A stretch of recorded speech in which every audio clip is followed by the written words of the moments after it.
This podcast is presented by the Prince George's County Memorial Library System. Hi, I'm Hannah. I'm Heather. And this is our podcast, These Books Made Me. Today, we're going to be talking about The Westing Game. Friendly warning as always, this podcast contains spoilers. If you don't yet know who Violet Westing's mother is, continue at your own risk. We have two special guests this week.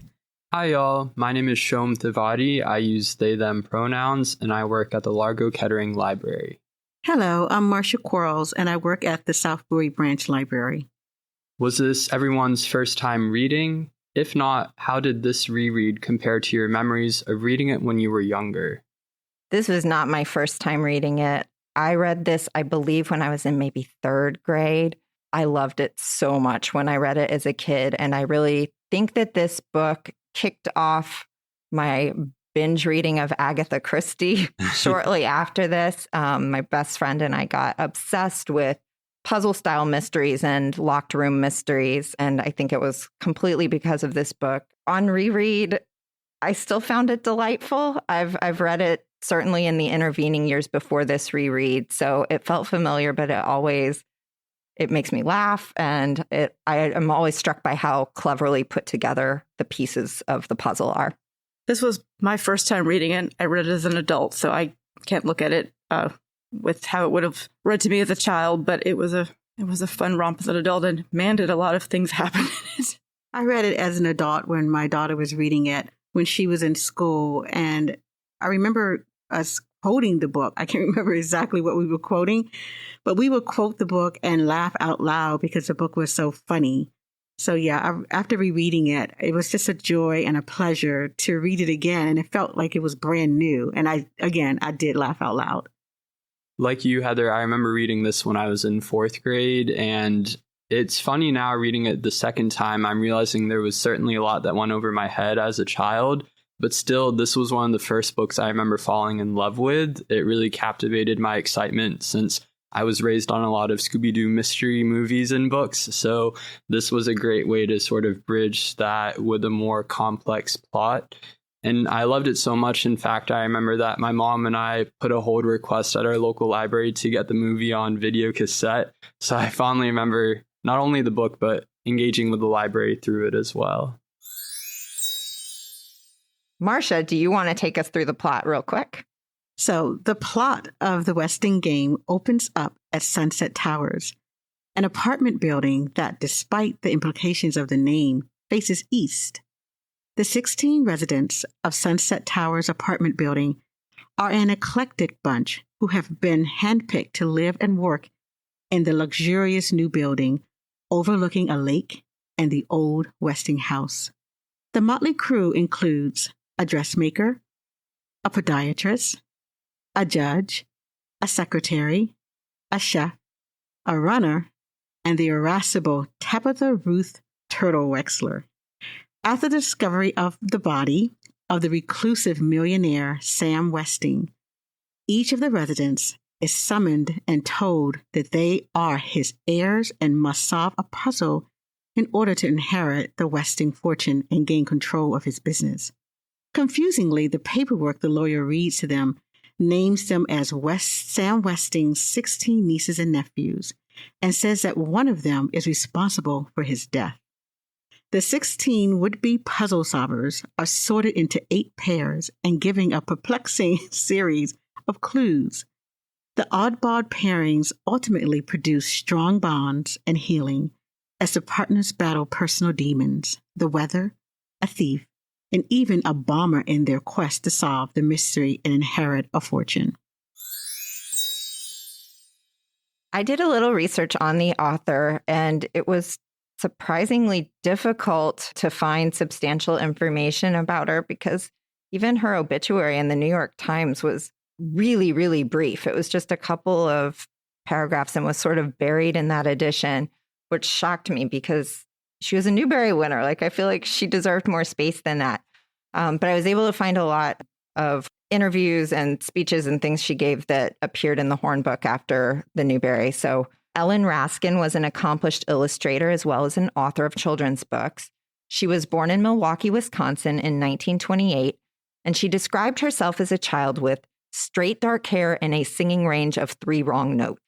She entered the University of Wisconsin as a journalism major, but she quickly switched to studio art after viewing an exhibit of abstract art at the Chicago Institute of Art. She relocated to New York City and found work in a commercial art studio, where she began her experimentation with typesetting and block printing. This personal project eventually led to an ever-expanding set of freelance jobs illustrating for a variety of publication types and publishing houses. Ellen settled into a productive niche as a dust jacket designer. She produced cover art for over 1,000 books, including the original cover for A Wrinkle in Time. During this time, she began writing and illustrating her own picture books, publishing her first book, Nothing Ever Happens on My Block, in 1966. She eventually found enough success that she was able to work exclusively on her own writing and illustrations of her own work. She began to write longer works for children, receiving a Newbery honor for her first book, Figs and Phantoms. She then won the Newbery Medal with the Weston Game in 1978. In addition to her artistic talents, Raskin was, according to her husband, a shrewd finance capitalist and amassed a sizable portfolio of stocks. While Raskin enjoyed success in multiple domains, she unfortunately suffered from ill health and died at the age of 56 from a connective tissue disorder. The Weston Game remains her best-known book and continues to be well-regarded and frequently read over 40 years after its publication. Each episode, our luminous literarian and frequent co-host, Hawa, will provide miscellany and insights from our book. It's time for Hawa's Headspace.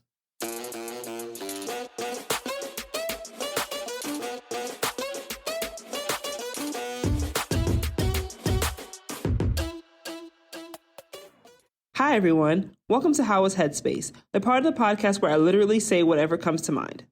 The Weston Game is a mystery, so for this episode segment, I'll be sharing with you all the first 5 things that come to mind when I think of mystery. Don't ask me why I chose the number 5, let's just go with it. Okay, so the first thing that comes to mind when I think of mystery is the TV show Scooby-Doo that I'm pretty sure most of you all are familiar with. I definitely think it's a classic, and also I guess the van that they rode around in, I believe, was called the Mystery Machine, so there's also that element.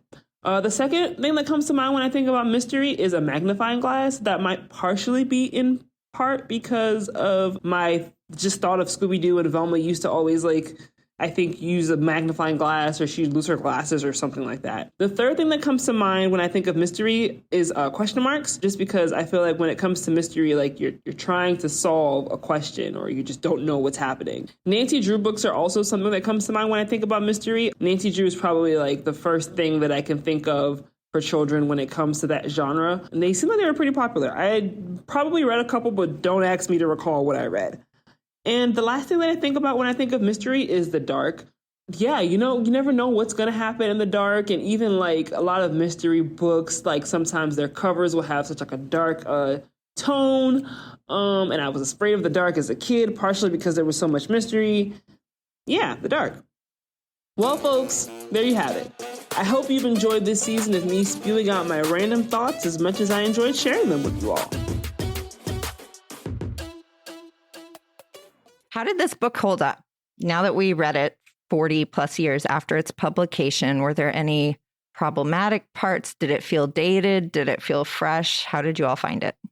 Well, it feels a little bit old-timey in the technology, the way that people talk to each other and about each other along with the technology. It makes it feel like it's set further back in time, but it doesn't feel super tied to a really specific time and place other than prior to now.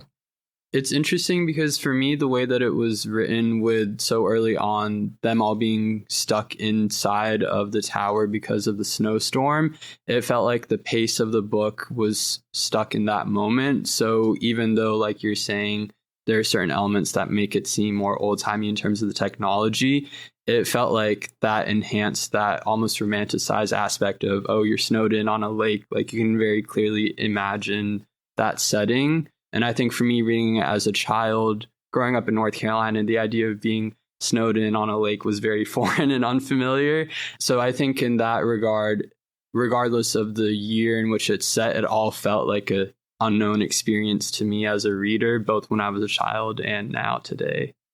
Yeah, for me, it doesn't feel old and it doesn't feel new. I understand the timing of it. You can put it in various different time periods, I guess is what I'm trying to say. And reading it again, as an adult reading it, I'm a little surprised that some of the stuff is in the book. I agree. I think it's that locked room setting puts it out of time. It's not particularly tied to any era. There's no pop culture references in it. Yes, there's a lack of technology, but again, I almost feel like the snowstorm gets you around that. What would they be doing on their cell phones if they had them? Like, there are a few things in there that, like Marcia said, reading it as an adult, you kind of cringe a little bit at a word choice. But then she works really hard to call out some of those things as well. The one that didn't get mentioned that's just in there casually is Flora Baumbach's daughter, Rosalie. The write-up that Sandy had on her, I referred to her as Mongoloid, which we would never, ever say today. And that's not commented on at all, even though with other word choices like that, it seems like Raskin really took pains to sort of point out the microaggressions of certain words. Like there was the reference to the Oriental rug that was there when Turtle went into the house. And Mr. Who responds to the term Oriental rug by saying Persian, Chinese rug. Like he's very critical of like that term means nothing. You know, it's just like it's lumping together so many countries of people in a meaningless, stereotypical way. The author was really surprisingly progressive in seeing things like that. The judge gets the clue brother and gets upset and says something about like, I'm not going to play this when you give me these minstrel show offensive clues like that. And I was kind of shocked by that in a children's book, calling out something in that way. For me, like the book felt a little bit more modern just because of some of those things. But then whereas she very much seemed to be on top of people shouldn't be infantilizing the kid in the wheelchair. People shouldn't be putting Madame Who in this slinky stereotypical dress. That's offensive. And that Madame Who like bristled at that, even though she did it. She seemed to see certain things kind of clearly, but then other things not so much. Yeah, she was very aware and was clearly presenting a lot of those, although she maybe missed or fell down on some others. Even though she used, that terminology for Rosalie, she still, when Chris is being infantilized, different things she did better on than others. I think the characters kind of worked out of those microaggressions. I think they confronted them and they actually said some things to confront them. And eventually they all changed and became something else.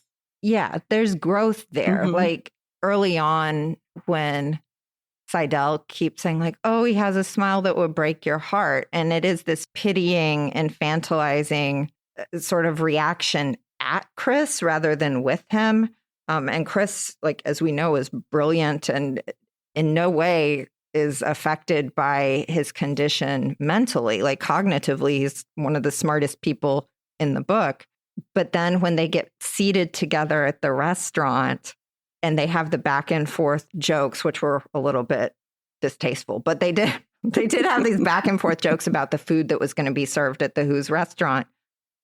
And she saw him as a person. And then she stopped saying that. She didn't do that again after that point because she saw him as a full human being.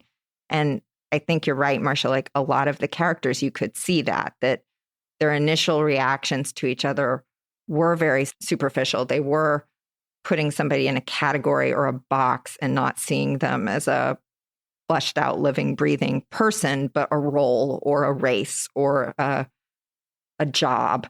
And I think that was, that's a major driver of the book is these characters starting to see and accept each other as human beings and these tight bonds that they make that last like well into the epilogue. Many, many years later, they are still extremely connected to each other through these friendships and experiences. They're found family, right? They all find each other and they seem to forge these really tight bonds with people that do start to see them as individuals. And that seems to be very important for everyone in the book is to be valued and to be seen. And it's interesting as I was reading this, seeing the progression, as we were saying, the growth of the characters and how they see one another. both made me think of Ellen Raskin as a writer, but then also the way that she constructs Sam Westing as a character, because it's both the choice of her in writing it, but also the choice of Sam Westing in bringing the 16 of them together as the heirs and how he partners them in the pairs of 8. I'm sure we'll talk about it more later, but I realized recently that the pairings matches the number of pawns in a game of chess. Mm-hmm. So there's so many of those parallels in how it's written. But another instance of the growth of how the characters see one another that struck me was Judge Ford's reflection on how she at first thought of Angela as a pretty young thing. She is saying that, and then Ellen Raskin has this beautiful inner monologue sort of Judge Ford reflecting on that and examining how most of the characters in the book primarily see her in relation to who she is to marry and see her as just this pretty face rather than humanizing her, which obviously as the bomber behind all of the attacks in the book and with a story of her own, she has much more complexity than many, even the judge, would see at first. With Sean bringing up the chess game, the puzzles in the book, again, I was just really impressed by how many layers there are to everything and how well she connects things that seem completely unimportant to the puzzle initially. There's so many like Chekhov's guns in here. Nothing appears early that isn't important later. One of the things that I had not caught before was the candle that Turtle sells to Sandy. And he says it's for his wife's birthday. And then it's used for the fireworks / bomb in the final scene at the Westing house for Crow's birthday, who was Mr. Westing's wife. Like, it all just connects. And that seemed so unimportant. You know, she sells him a candle and you read the scene and you're like, oh, you know, he's trying to make her feel better. And this funny scene, because she's like, for you, I'll give it to you for only $5. You know, it's showing Turtle as this little like baby entrepreneur and their interaction is really cute. But the candle ends up, it's important, you know, it actually matters. It was a clue. And Turtle sees then at the end of things that it was a clue. The chess game is great, too, because so early on we have Otis and Crow as the king and queen because he's misunderstood their majesty's clue. But then that connects to the chessboard that Theo has been playing the game of chess with Sandy. I just think the layers there are really fantastic. So I wanted to talk a little bit about the puzzles in the book and about puzzle books in general, because for me as a child, this was the first book that I remember reading like this, where the puzzles were like very deep and complex and multi-layered. Even reading it now feels like an homage to sort of Agatha Christie or Sherlock Holmes style locked room mysteries. I mean, I'm really bad at puzzles and mysteries, so I'm very easy to awe when it comes to them. But this one, I think, definitely managed to do that. I thought that we see the clues of all the characters. We kind of know, we're like, oh, it's that Purple Mountain Majesty song. Like, so we see that even though the characters don't until much later. So we kind of feel like we're in on something, but we're also missing like the lower layer of the mystery until the end, unless, well, maybe some people figured that. I didn't until the reveal. I'm almost always shocked by these things because I just don't have a brain for figuring out those on the fly. I also, you were pointing out, Shom, like the chess references with the pairs, like that went over my head too, but I think that's a really clever layer that she put in there. So I think it's a meticulous, well thought out puzzle that I think works for kids and adults. We talked a little bit too about Angela being, very much put in a box in many ways. Starting at the beginning when for her position, I think she puts nothing, and by the end of the book, she's put person, which is an improvement, but it's kind of a minimal improvement. But she's a very interesting sort of depiction of femininity in the book and how trapped she feels by, she's perfect, right? Like she's what everybody would say is the perfect woman. She's beautiful and she's young and she's polite and quiet and she's engaged to a doctor and, she's doing everything right and she's miserable. So I wanted to talk about Angela a little bit and then about the other women in the book, because I am struck by this book as being pretty strongly feminist. The women in the book are all very different, but they're all very well developed and I think very interesting characters in their own right. So throwing it out there. You see Angela is really suffering under her mother's sense of who she is. And the opening scene is she's getting a dress fitted and her mother is fussing about she might accidentally get a pinprick while being fitted, which is just, I mean, that's something people survive. It's not the end of the world. She says she has very sensitive, delicate skin. Whatever that means. Yeah. It's a pin. She'll be okay. No one wants to get stabbed, but it'll be fine. We see that Angela is, she's quiet, but she's not a shrinking violet. She's not especially sensitive. She's, just kind of a person. And like she envies Turtle as, I think she uses the term neglected. I would prefer that my mother neglect me the way Turtle is, which Turtle doesn't love either. I don't think, even though Turtle is doing her own thing and seems pretty happy having some independence. But, you see Turtle wanting that relationship with Flora. She clearly was hungry for some maternal affection there. Yeah, I think Angela's mother was so domineering and expected Angela to be this perfect, beautiful daughter to marry this doctor. And Angela, she just fell into place and did what her mother wanted her to do. And all that frustration and everything that she was feeling, she bottled it up so much. But eventually, the anger bubbled up to the point where Angela, which no one will suspect, becomes the bomber. And she didn't just do it once or twice. I mean, she did it several times to the point where, her sister had to protect her and she ends up getting hurt. And I think she was okay with the flaw of her face, like getting her face was messed up from her own bomb. But I think she was okay with that because she wasn't as perfect, as everyone saw her. So, and eventually she ended up, spoiler alert, ended up marrying Dr. Denton anyway over the years. But she didn't even feel that relationship. She didn't want to be in that relationship. But she was just going along and all that frustration came out. So I really felt for her. She was the one that I felt for. And I was glad in the end that she gained the independence that she was quietly inside fighting for, but not saying it out loud. I think we could say that her anger literally exploded several times. And that's interesting. She did marry the doctor after all, but presumably on her own terms after. Yeah, she went and I think became an orthopedic surgeon. Is that what the end of the text said?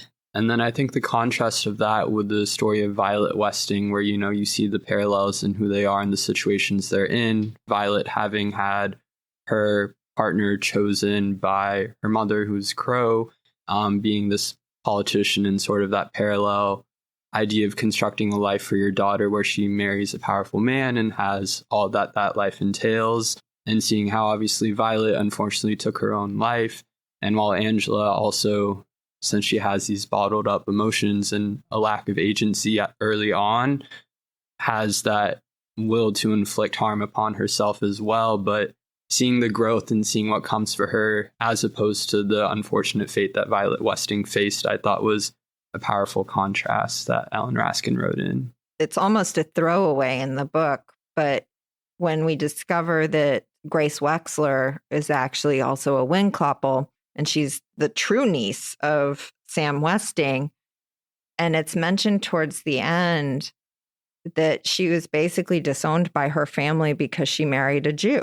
Mm-hmm. Right. So throughout the book, we're seeing Grace is molding Angela into even more successful version of what she wants to be, this sort of socialite, perfect woman.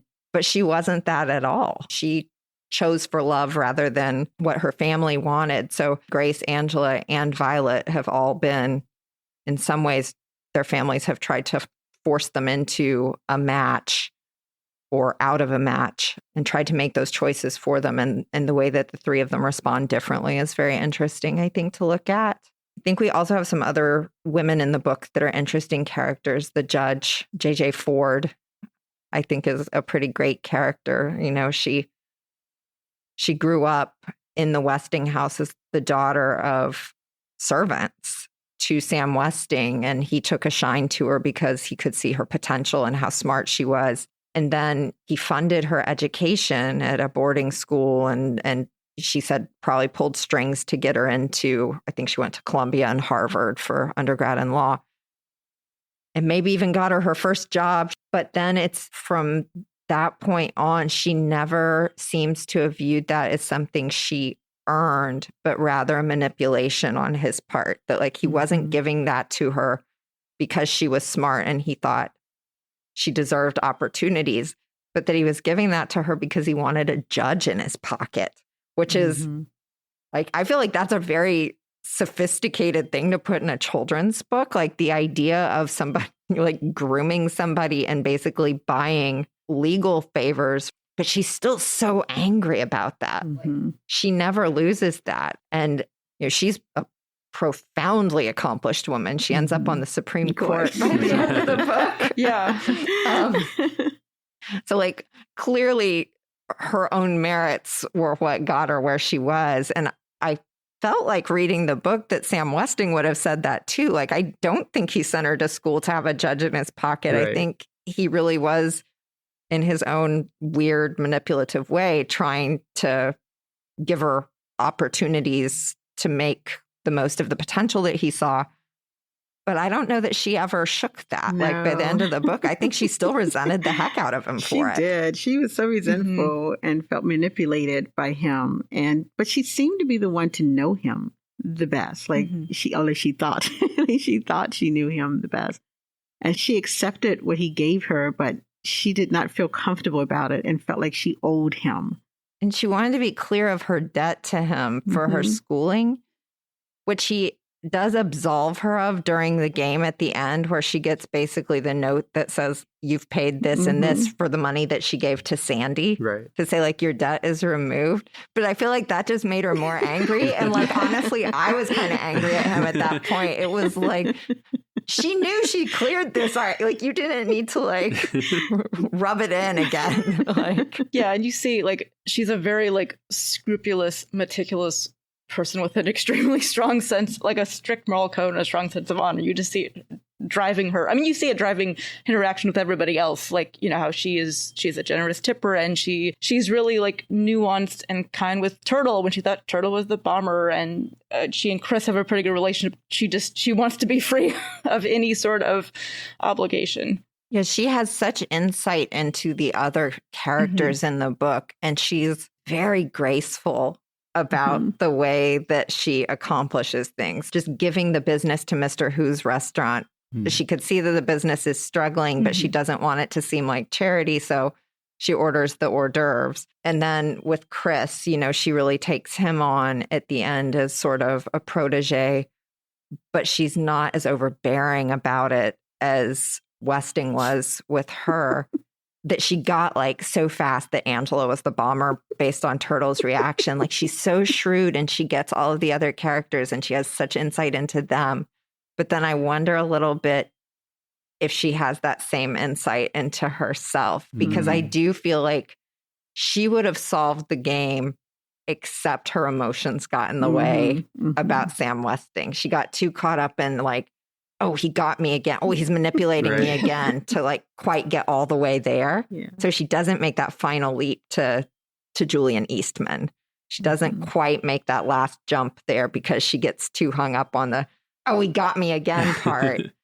Or at least that was my impression. Maybe she just let Turtle have it. I don't know if that at the end. Maybe that's a controversial take. No, I think you're spot on. I could see that interpretation. She's kind of seeing lots of layers. I can see her letting Turtle have that win. Maybe she just won't want to talk to that guy. Maybe she knows who it is. She's like, I'm done with you. To do with him. And if I had been in her shoes, because she's talked about how up until she went to boarding school, I think until age 12, she would play chess with Sam Westing. So the way that the queen sacrificed, the move that she would always lose to when playing Sam Westing, shows up in the way the Westing game unfolds. If I was in her shoes, I would be mad at myself in my own internal dialogue, trying to work through how Sam Westing continues to best me today. So it makes sense, the idea of taking a step back and let others flourish in it. For as many characters as there are in the book, I feel like they're very well developed.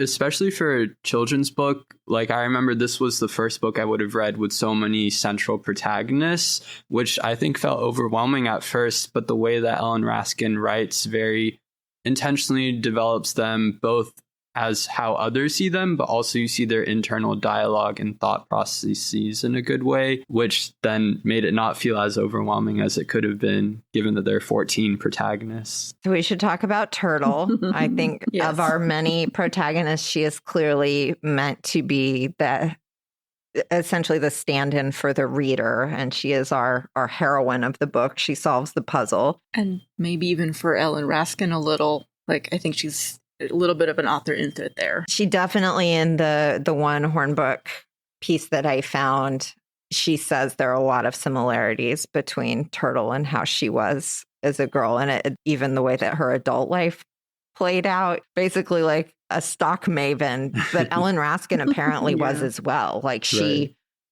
was a tremendously successful investor. And then I think her insight into Turtle's flaws and insecurities probably is very well earned. I think there's a lot of like real insight into Turtle in the book. Like she's certainly not presented as a Pollyanna or a character that doesn't have a lot of flaws. Like She goes around kicking everyone. Yeah.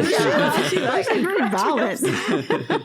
She's very valid. I mean, she expresses herself by kicking people, and you know, her words are so cutting. When she's angry, she cuts you down. But then again, she's soft too. You know, I think it was Hannah who mentioned that she was vulnerable and was seeking love too. And you felt that at some point, that you just wanted to give her a hug because, you know, she wasn't getting the love from her mother, like that you know, tangible love from her mother. And so she was seeking it outside with Flora. Did she go to Flora and ask her to braid her hair? Yeah. You know, Yeah. she was like, well, my mother's busy.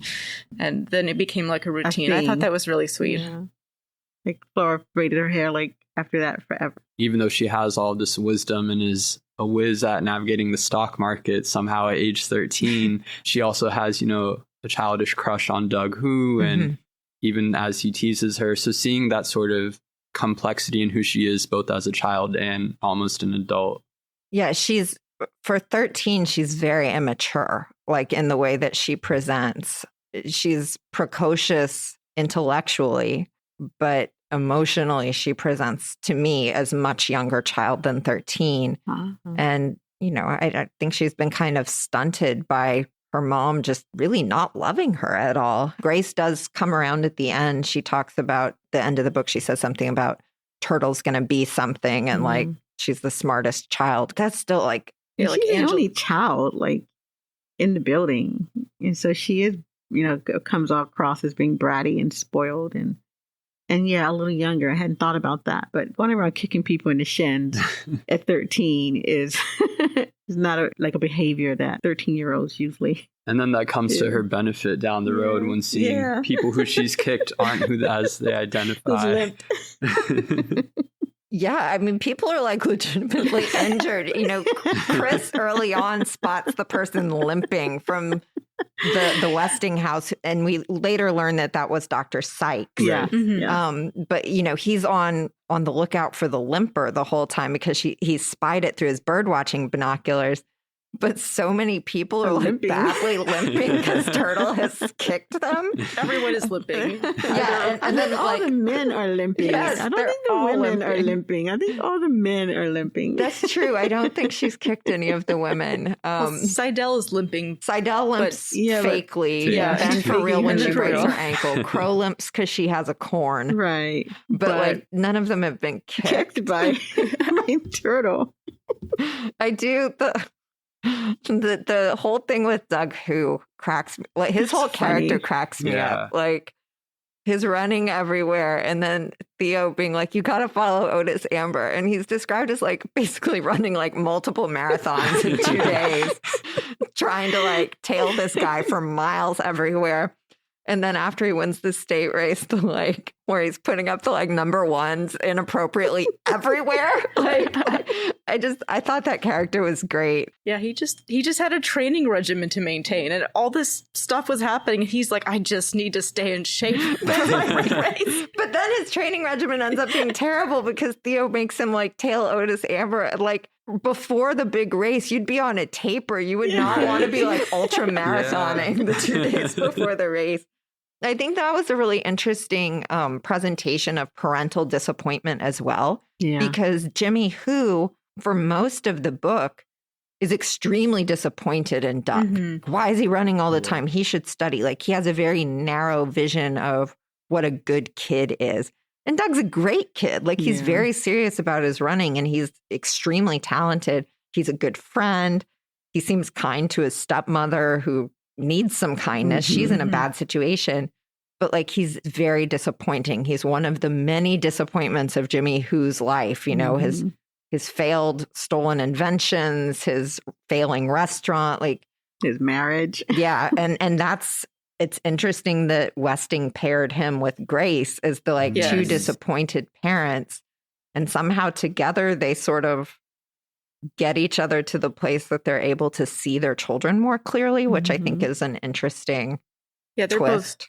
They're both miserable and stressed, and doesn't go very well for the two of them at first, but they seem to get better together. Grace Windsor is a restaurateur at the end and is like really happy, and Mr. Who is doing something else and seems way less stressed and a lot more fulfilled. He has like, what, 10 restaurants? She ends up being like an empire of Chinese restaurants, which is odd.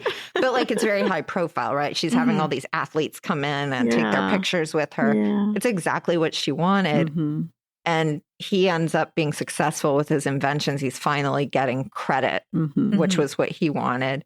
And then I think Jake and Sonny being paired together is interesting too. It's long-suffering spouses of these two people, and they end up really like connecting in an interesting way. I did think that was the character of Madam Who is interesting as well, because much like Chris, there's a lot of points at which other characters infantilize her or stereotype her in some way because of her appearance, essentially. It was interesting how often the internal monologue for the characters would point out things like that, where something could have just slid by, you know, Grace making her wear the slinky dress kind of thing, but it doesn't. There's commentary on it, which to me, that felt a lot fresher than the age of the book. Many of those things are pointed out, like subtle things are pointed out as being like very damaging and unkind and cruel and reductive. And I remember being very surprised that she was the thief the whole time. I don't think, as I was reading it the first time as a kid, that she was even on the top of my radar as someone who would be in that role. But the way that she's trying to steal all these valuable items to save up money to return, I think she's originally from Hong Kong, to go there. I thought that was a brilliant detail that Ellen Raskin wrote in.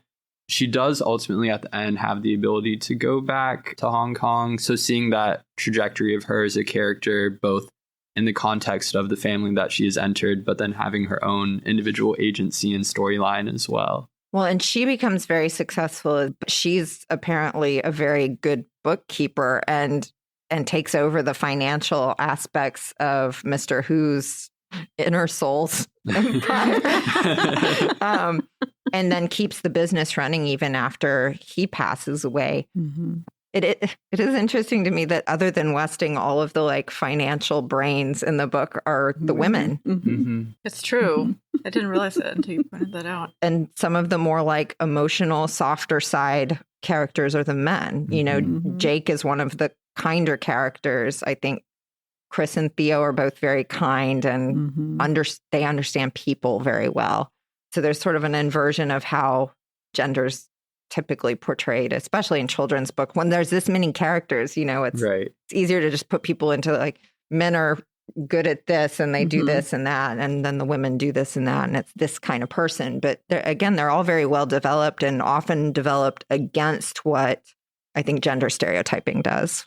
Like, Shoma, I was also surprised when Madam Who was the thief. Like, I figured it was Sam Westing messing with the characters in some way, because it was clearly, you revealed her like, oh, okay, this poor woman is miserable and just wants to go back to China. Yeah, I felt some kind of way about that when I read, when I realized that she was the thief. It just broke my heart that she felt like she had to steal all these items to try to get back home. And that she was so miserable here and didn't like her life at all. And she just wanted to go back home and she had to steal. God, that'd be awful. You come somewhere and have no connections other than your husband, who is, really just disconnected. Really, he's just miserable.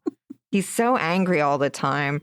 and not having really any agency in her own life. She's not a chef. And he's like, go be the chef in my restaurant and go wear this dress to serve people in the restaurant. And she clearly has a lot more going for her than the things that people are making her do or like believe about her. The storyline of seeing her retain this idea of wanting connection and ability to go back to Hong Kong was interesting with how multicultural the characters in the book are. You know, the way that we have Polish characters, Greek characters, Jewish characters, and seeing that the way that patriotism is a part of, you know, Uncle Sam as Sam Westing. A lot of times the way that patriotism can play out, the idea of a melting pot where everyone comes under one American identity. And obviously, as that's a flawed way of looking at people of different backgrounds. But I thought the way that Madam Who has others who don't fit into the WASP image of what American patriotism often highlights, I really appreciated seeing the more nuance in how each of those characters were developed accordingly. Shom found a really great article in the New Yorker about the Westing game. And this book came out in 1978, but she would have been in progress on it during the bicentennial for the United States in 1976, apparently. And I think that the book actually does have a lot of interesting things to say about America and Americanism. Yeah, I think the take home is assimilation is not all it's cracked up to be. And it's actually quite for anybody, you know, whether that's gender roles, whether it's language you speak or where you're from, but it's not healthy, you know, that it's very damaging to all of these characters. But then at the same time, it's very like rah-rah capitalism. Like, look at Turtle go. She's like winning it at the stock market. And we are meant to think that, you know, Turtle's outcome is a happy ending, right? Is it really? You know, like she's very rich. But she marries. She marries Theo. She just married Theo. So. But then so that bothered me too. So at the end, Turtle is talking about Theo, who is her husband now, and says, oh, yes, he wrote a book. It only sold like 6 copies, but, you know, it got good reviews. And she says it in this way that's extremely dismissive. It's a very cutting way to say that rather than to be like, but that's Turtle. That's Turtle. I know, but I just feel bad for him. Yeah. But I'm assuming that he married her knowing that. I mean, did she kick him too? I mean, he knows Turtle, so. I don't think I feel like Theo doesn't get developed as much as the other characters in some ways.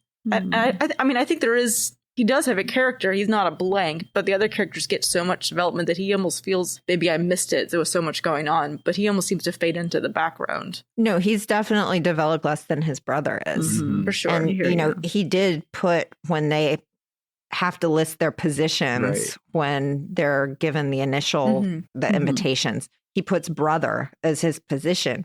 I'm not sure that he ever moves beyond that. He is very much just a support role. It feels like Angela. He's a little bit like, did you say stunted just now?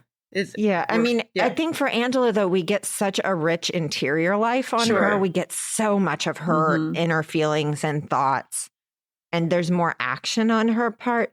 There's not a lot there for Theo. You know, he's, I guess, trying to solve the mystery. He sends Doug to tail Otis, so he's sort of on the right track. But we never get a whole lot. I think because Chris and his condition, I think, just takes over.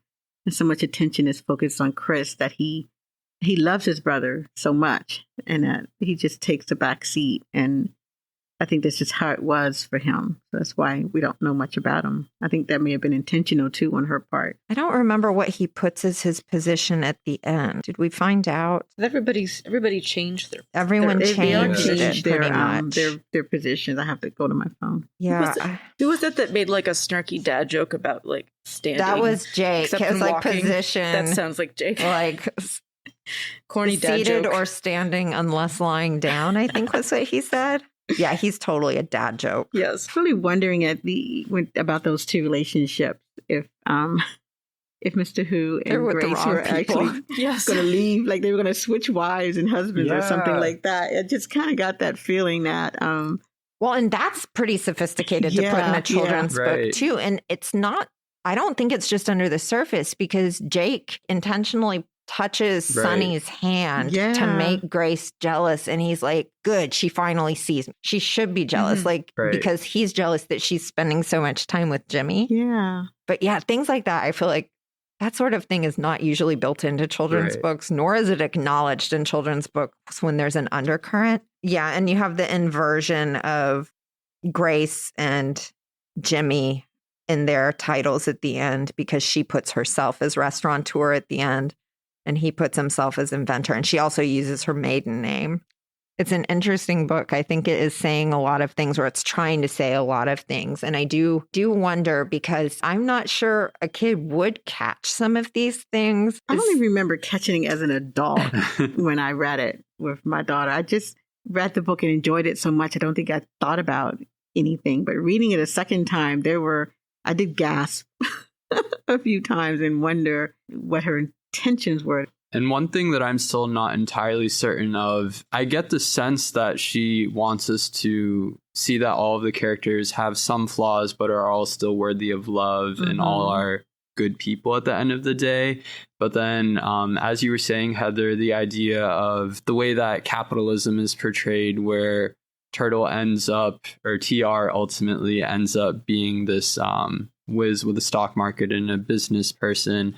But at the same time, I remember reading the second time a detail which I didn't catch at first was that the person who Sandy McSuthers is created to be was fired from Westing's company for being a union organizer. Yeah. So there are all these contradictions in the sense that I feel that I want to care for each character, but at the same time, some of who they are is sort of at odds with the livability of who others are in terms of their place in society. Yeah, and that it does make me wonder, like, what is her ultimate message in this? Because really, up until the very end, it seems to be somewhat anti-capitalist, right? Like the knocks on Westing were that he was money obsessed to the point that all of these bad things happened to people around him. He stole someone's invention.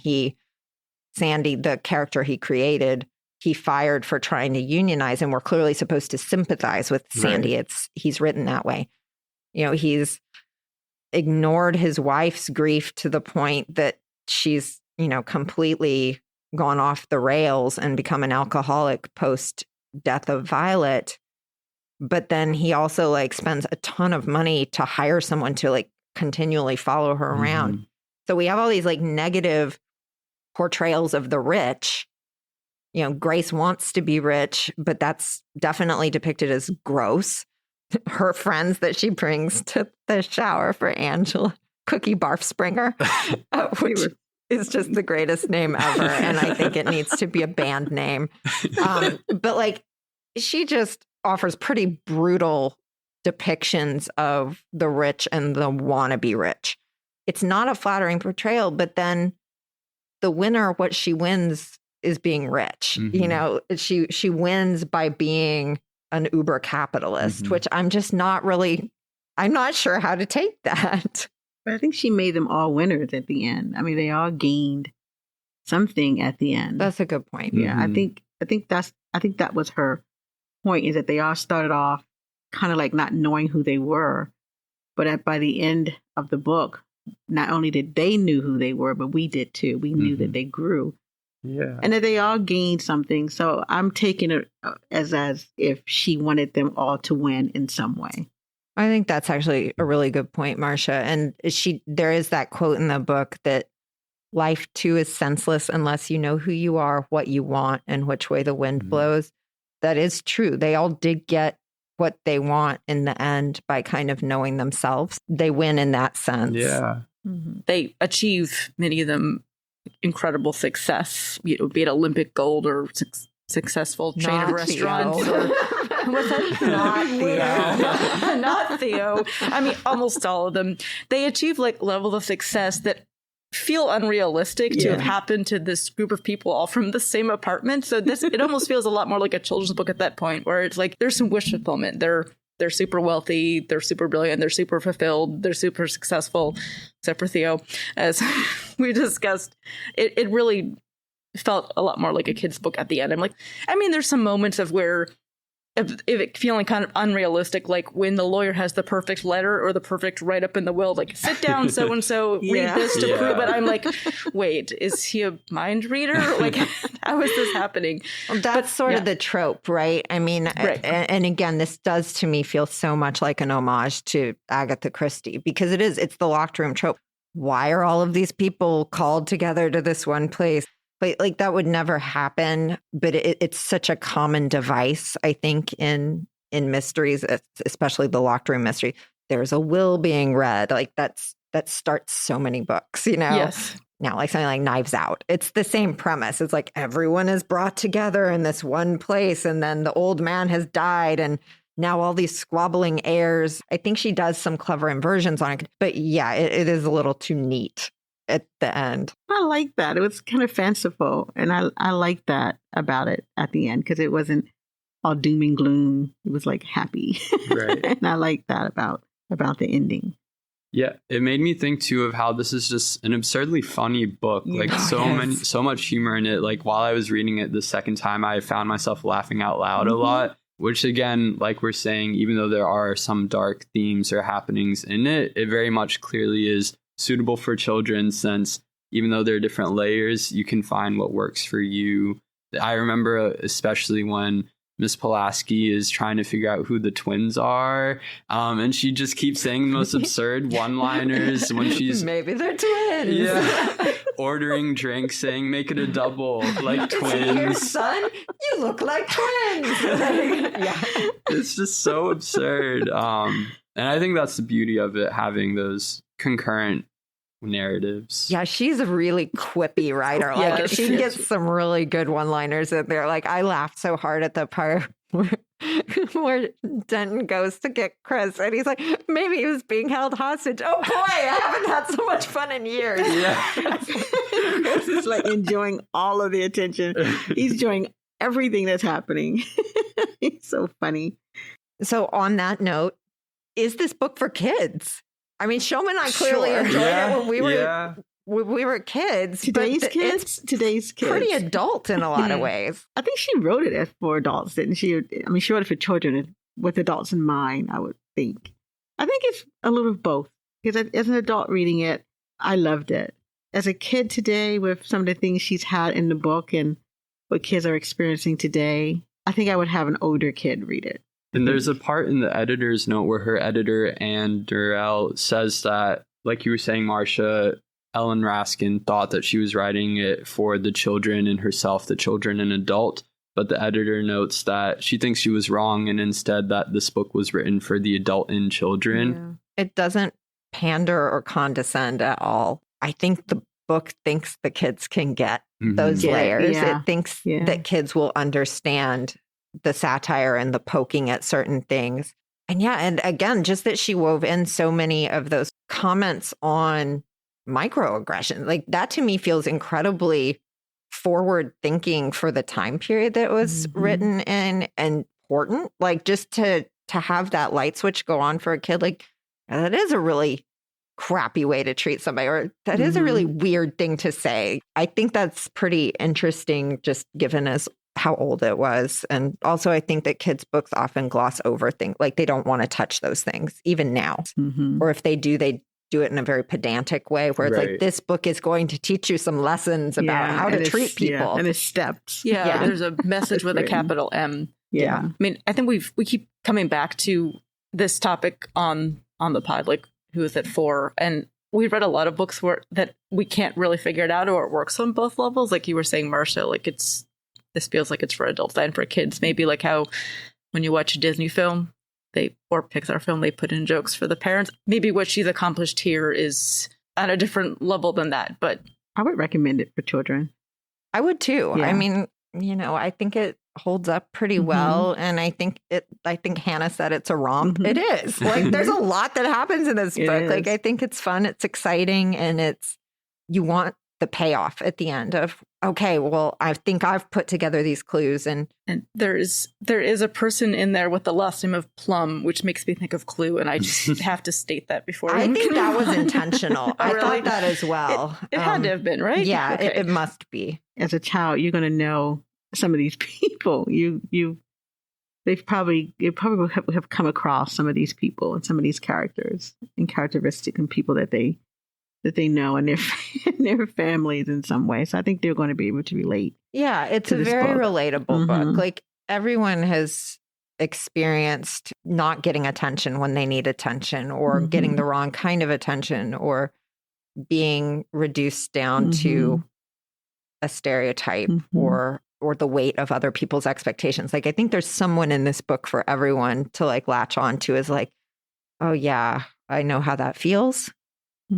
There's 16 characters or more. Yeah. There's a lot of characters in this book. So. I mean, it's a slim book. The fact that she fit so much characterization and plot into 182-page my copy book is impressive. And credit to Anne Durrell, the editor, because I can't imagine that the original was this tight. There's no way. Like this had to have been more to get it fleshed out and to get it down to what it is. It's very tightly written book, and it like I think the pacing is good, and there's very little excess that doesn't pay off in some way in the end. And I feel like this is a very well edited book. Credit to her. So for our game segment, we are going to explore a quiz that we're going to take as Turtle. It's a quiz called The Westing Game. Which character are you? Okay, so we're pretending to be Turtle for this one. Yeah. How dedicated are you to your work? First answer is whatever it takes. It's illegal, but who cares? I'm committed, or give it a few days and see what happens. I think Turtle wouldn't care if something was illegal. I don't think she would either. But does she do anything illegal? I mean, she takes credit for the bombs to save Angela. She breaks into the mansion. Oh, that's true. Has peanut butter sandwiches. Breaks in that mansion. Good point. So, it's illegal, but who cares? Because she just wanted That's what it is. those dollars for the bet. So and her dad's a bookie. We didn't talk about that. We didn't talk about that at all. And then he gets put on the state crime commission, which is amazing. That was interesting. Hilarious. It's hilarious. So do we think it's illegal? Who cares? Yeah. I think. Yeah. How do you act around friends? Funny, silly, and loose. Shy and quiet. Dumb and careless. I don't have any friends. Oh, that's hard. Turtle doesn't have Doesn't any friends. Yeah. She only has She gets Flora. by the end, but That's Baba. it. I would say have no. I would say no friend. friend. But she's friendly with Sandy, but it's it's not It's not a She kicks developed him though. friendship. Yeah. That Yeah, makes I think sense. no friends. for friends. If you were trapped on an island with another person, what would you do? Nothing? Go sit under a tree and starve to death? I don't know. Listen to the other person? Build a hut and then think of ways to get food and leave? Or make them do as I say so we could survive? I would say make them do what I say. yeah. Yeah, She's going to delegate roles and have it play out how she wants it.